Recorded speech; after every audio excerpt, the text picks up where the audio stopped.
This is Lights, and you're watching Unsigned Unleashed.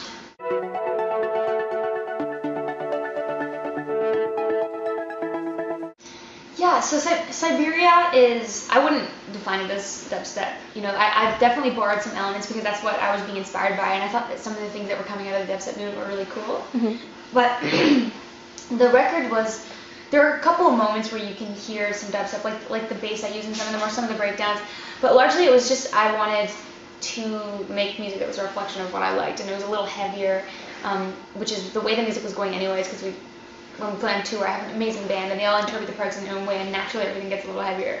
So it was kind of where I wanted to go on the next record, and bringing Holy Fuck into the picture, actually, who I collaborated with on a bunch of songs on the record, really made a mark on the sound, and gave it this sort of imperfection that brought a cool texture to what was so perfect before. So that was the big one of the big lenders to the sound on Siberia, as well as some dubstep influence, and just, you know, growing as a musician.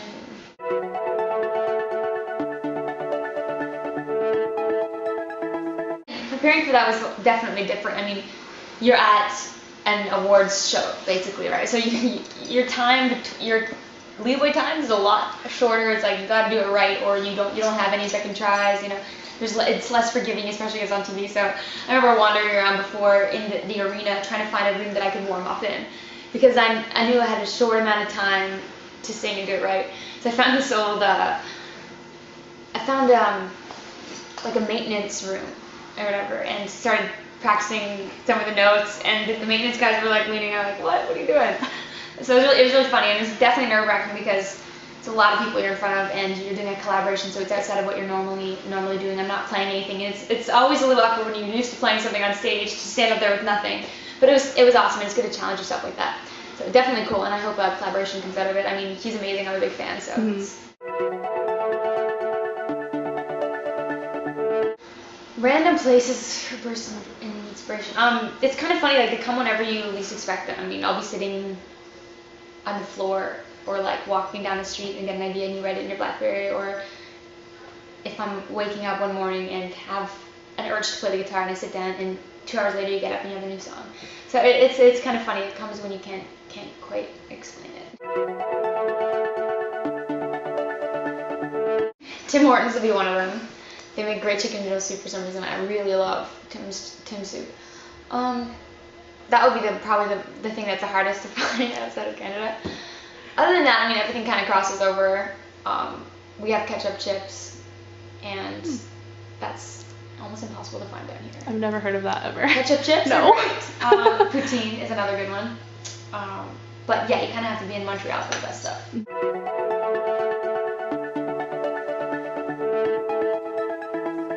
I think that it's been going really well. You always have to check yourself to make sure you're reaching people in the right way. And it's important to be aware as an artist of how you're touching people, you know, and how you're being perceived and received. And I do try to keep an eye on it. I mean, staying positive and keeping yourself sacrificing for what you're doing. And by that I mean I'm kind of walking in circles. Basically, I spend a lot of time meeting fans and trying to give them a good night and making sure that it's something that they'll remember. And as far as I'm concerned, that's reaching people and making music that gets them through something, or that they can sing along with or escape to for a minute. I mean, I think that's reaching somebody. So it's a constant, I wouldn't say battle because that's kind of a negative connotation, but I'd say it's a constant process of checking yourself and making sure that you're doing the best that you can to move people. So that's I think it's part on my part, and then I'm watching the music reach more and more people, like with the new record that came out, and you see that your hard work pays off, and it's awesome. It's really cool.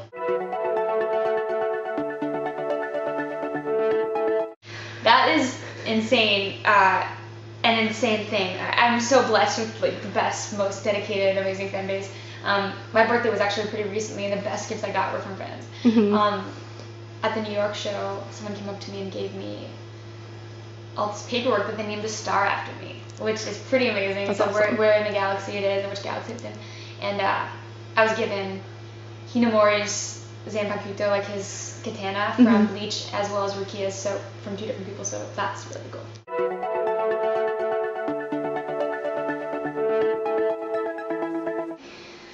I don't even know. It's hard to. The thing is with making an album, at least in my experience, I think it's different for everybody, but when you make a record, that's indicative of the time and of the place that you're in, and you have to wait to be ushered into a new place of your life. And I feel like these phases come in 1.5 2-year cycles, and you can't really force a next record until you're in that new place. So I think if I were to write something right now, it would probably be similar to Siberia. Just based on that I'm still in the world of Siberia and I'm still listening to the same stuff and being moved by the same things. So yeah, it's really hard to say. We'll see. You know, I'm probably gonna start writing a new record next year, and we'll see where that goes. I'll talk to you then and tell you. Awesome. Yes.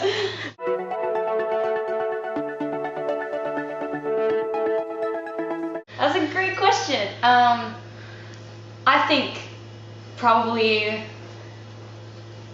like trying like a stupid sketch comedy thing would be really fun. I really respect comedians' work so much. They're so talented. You have to be so on. And I've done those shows where you're stripped down and it's just me and acoustic, and every flaw, the margin for error is so thin, and every flaw gets pointed at you. So with being a comedian, just talking up there, it's pretty intense.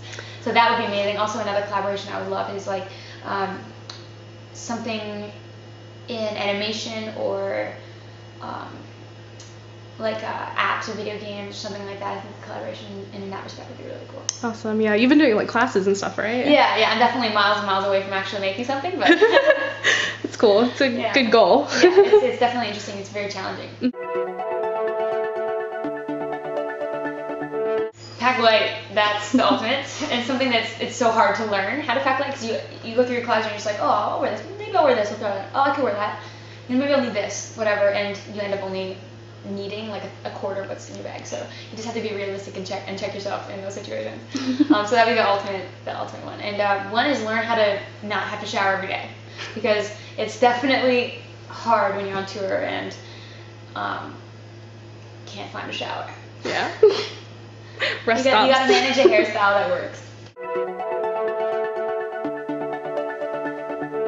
I do find time to game on the road.